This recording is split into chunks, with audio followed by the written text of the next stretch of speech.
So ఇక Warangal MGM వైద్యశాలకు 5 చిన్నారులు పరీక్షించగా పాజిటివ్ అని తేలడంతో వైద్యాధికారులు అప్రమత్తమయ్యారు.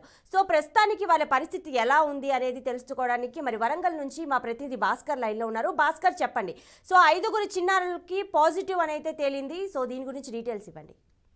ప్రతిభ ఏతుందో తెలంగాణ రాష్ట్ర వ్యాప్తంగా దేశవ్యాప్తంగా కూడా కరోనా కోవిడ్ జేఎంట్ వేరియంట్ మరోసారి విజృంభిస్తున్న నేపథ్యంలోనే వరంగల్ జిల్లాకు సంబంధించి తెలంగాణకు ఉత్తర తెలంగాణకు పెద్ద దిక్కు ఉన్న ఎంజీఎం హాస్పిటల్లో కోవిడ్ కేసుల కలకలం చెప్తున్న పరిస్థితి ఉంది. ఈ నేపథ్యంలో నిన్న చిన్నపిల్లలను తీసుకొచ్చిన నేపథ్యంలో వాళ్ళకు 5 మాత్రం కోవిడ్ పరీక్షలు చేయగా కోవిడ్ పాజిటివ్ ఇచ్చాడు డాక్టర్ నిర్ధారించిన పరిస్థితి మనకు తెలిసిందే. ఈ నేపథ్యంలోనే వాళ్ళకి ప్రస్తుతం ఎలాంటి ప్రాబ్లం లేకుండా నేపథ్యంలో ట్రీట్మెంట్ చేస్తున్నారు 5 ఎంజీఎం సంబంధించిన డాక్టర్లు.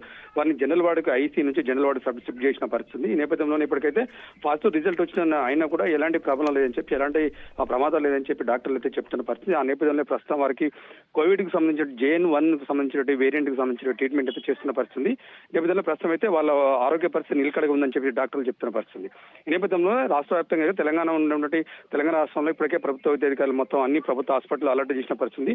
ప్రతి ప్రభుత్వ హాస్పిటల్ కూడా కోవిడ్ కి సంబంధించిన వార్డులను కూడా సపరేట్ గా ఏర్పాటు చేయడం, ఐసోలేషన్ కేంద్రాలు కావచ్చు, దానికి సంబంధించిన అన్ని ఏర్పాట్లు ఇప్పటికే వైద్య ఆరోగ్య శాఖ చెప్పిన పరిస్థితి. ఈ నేపథ్యంలో ఇటు వరంగల్ జిల్లాకు సంబంధించినటువంటి కలెక్టర్ కావచ్చు, మున్సిపల్ అధికారులు కావచ్చు పూర్తి స్థాయిలో అన్ని ఏర్పాట్లు చేసి ఎక్కడ కూడా కోవిడ్ కి సంబంధించినటువంటి ఎలాంటి అనుమానం వచ్చినా కూడా ఎలాంటి కోవిడ్ టెస్ట్ చేసినా కూడా ఒకవేళ పాజిటివ్ వస్తే కనుక తప్పకుండా ఐసోలేషన్ పంపించి ప్రభుత్వం పూర్తి స్థాయిలో వైద్యం అందిస్తుందని చెప్పేసి అయితే ఇప్పటికే అటు వైద్య ఆరోగ్య శాఖ మంత్రి కావచ్చు, ఉమ్మడి జిల్లాకు సంబంధించిన కమిషనర్ కావచ్చు, కలెక్టర్లు కావచ్చు ఇప్పటికే ఆదేశాలు జారీ చేసిన పరిస్థితి. ఈ నేపథ్యంలో ఎప్పటికప్పుడు ఎంజీఎం సంబంధించిన సూపరింటెండెంట్ పూర్తి స్థాయిలో సమాచారం తెలుసుకొని వాళ్ళకు వైద్యులకు సంబంధించిన ట్రీట్మెంట్ అందిస్తున్నారు. ఆ కోవిడ్ కి సంబంధించిన ట్రీట్మెంట్ కాకుండా దానికి సంబంధించిన మెడిసిన్ కూడా పూర్తి స్థాయిలో ఇవ్వడం జరుగుతుంది. ప్రతిభ సో వరంగల్లోనే కాకుండా మొత్తానికి ఏపీ తెలంగాణలోనూ ఈ కరోనా వేరియంట్ అనేది ఎక్కువగా కేసులు అయితే నమోదు అవుతూ ఉన్నాయి కదా. సో ప్రభుత్వం ఎలాంటి చర్యలు తీసుకోబోతోంది? ప్రతిభ ఏస్తుందో కోవిడ్ వేరియంట్ కొత్త వేరియంట్ విజృంభిస్తున్న పరిస్థితి. JN.1 వేరియంట్ తోటి పెద్ద ప్రమాదం లేదన్నట్టు విద్యారోగ్య శాఖ ప్రకటించిన నేపథ్యంలోనే తెలంగాణ 2 తెలుగు రాష్ట్రాలు కూడా కోవిడ్ ప్రతాపం చూపిస్తున్న పరిస్థితి.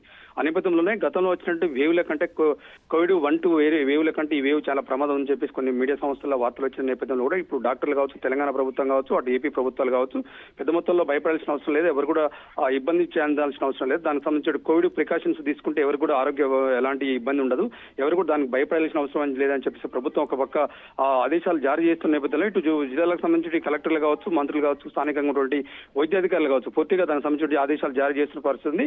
మొత్తానికైతే కోవిడ్ పెద్ద ప్రమాదం లేదని చెప్తారు. కాకపోతే మనం భోజనం చేసే సమయాలు కావచ్చు ఇంత అంశాల్లో పూర్తి జాగ్రత్తలు తీసుకొని ఎలాంటి ఇబ్బంది కలగకుండా కోవిడ్ సంబంధించిన మాస్కులు పెట్టడం కానీ, శానిటైజర్ వాడడం కానీ పూర్తి స్థాయిలో కొంత జాగ్రత్తలు తీసుకుంటే కూడా ఏం ప్రమాదం వాటిల్ లేదని చెప్పి ఒక పక్క డాక్టర్లు చెప్తున్న నేపథ్యంలో ప్రజలు కూడా కొంత ఎవరికి వారే స్వచ్ఛందంగా జాగ్రత్తలు పాటించాలి. తప్పకుండా మీ ఆరోగ్యం మీ చేతుల్లో ఉంటుంది కాబట్టి తప్పకుండా ఆరోగ్యం సంబంధించిన బాధ్యతలు తీసుకుంటేనే ఎవరికి ప్రమాదం జరగదని చెప్పేసి ఒక పక్క నేపథ్యాలు చేస్తున్నారంటే 2 రాష్ట్రాల ప్రజలు కూడా జాగ్రత్తగా ఉండాలని చెప్పేసి ప్రభుత్వ అధికారులు అయితే సూచిస్తున్న పరిస్థితి ఉంది. Pratibha right Bhaskar, thanks for the details.